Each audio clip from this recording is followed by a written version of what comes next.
राष्ट्रवादी काँग्रेस शरदचंद्र पवार पक्षाचे राष्ट्रीय अध्यक्ष शरद पवार हे तब्बल 34 वर्षांनंतर महाराष्ट्र विधानमंडळाच्या अधिवेशन काळात मुंबईतील विधान भवनात दाखल झाले. शरद पवार येणार म्हणून आमदारांची एकच लगबग विधानभवन परिसरात पाहायला मिळाली.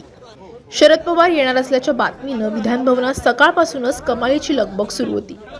शरद पवार आवारात दाखल होताच त्यांच्या पक्षाच्या सर्व आमदारांनी आणि कार्यकर्त्यांनी त्यांचं स्वागत केलं. महाविकास आघाडीच्या इतर नेत्यांनीही त्यांची भेट घेतली. अधिकाऱ्यांची धावपळ आणि आमदारांची झालेली गर्दी ह्यामुळे काही काळ संपूर्ण विधान भवनाचं लक्ष केवळ शरद पवार यांच्यावरच केंद्रित झालं होतं. शरद पवार विधान भवनात येण्याचं मुख्य कारण म्हणजे महाराष्ट्र-कर्नाटक सीमावादावर चर्चा करण्यासाठी बोलावण्यात आलेली उच्चाधिकार समितीची अत्यंत महत्त्वाची बैठक.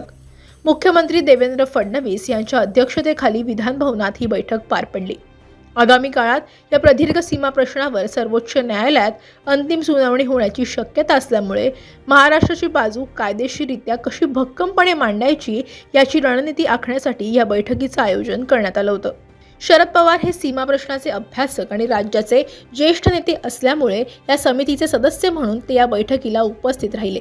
विधिमंडळाचं अधिवेशन सुरू असताना एका राजनैतिक समितीच्या बैठकीसाठी ते तब्बल 34 वर्षांनंतर विधान भवनाच्या इमारतीत अधिकृतपणे पाऊल ठेवत होते. त्यामुळे या भेटीला ऐतिहासिक आणि भावनिक संदर्भ प्राप्त झाला. मुख्यमंत्री देवेंद्र फडणवीस यांच्या अध्यक्षतेखाली झालेल्या या उच्चस्तरीय बैठकीला राज्याचे उपमुख्यमंत्री एकनाथ शिंदे, सुनेत्रा पवार आणि केंद्रीय मंत्री नारायण राणे यांच्यासारखे दिग्गज नेते उपस्थित होते.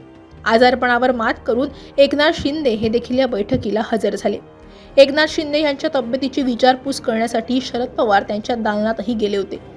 एकनाथ शिंदे हे देखील कॅबिनेट बैठक बाजूला ठेवून शरद पवारांच्या भेटीसाठी दाखल झाल्याचं पाहायला मिळालं. सीमा प्रश्नावर पक्षीय मतभेद बाजूला ठेवून सर्वपक्षीय एकजूट दाखवण्याचा प्रयत्न या बैठकीच्या माध्यमातून करण्यात आलाय. मात्र शरद पवार यांच्या या भेटीला केवळ एक प्रशासकीय बैठक म्हणून पाहता येणार नाही. महाराष्ट्राच्या अस्मितेशी जोडलेल्या सीमा प्रश्नावर आजही शरद पवार यांची भूमिका किती निर्णायक मानली जाते हेच यावरून सिद्ध होतं. सरकार कोणत्याही पक्षाचं असलं तरी राज्याच्या हिताच्या मुद्द्यांवर शरद पवार यांच्या अनुभवाचा सल्ला घेणं आजही तितकंच गरजेचं मानलं जातंय.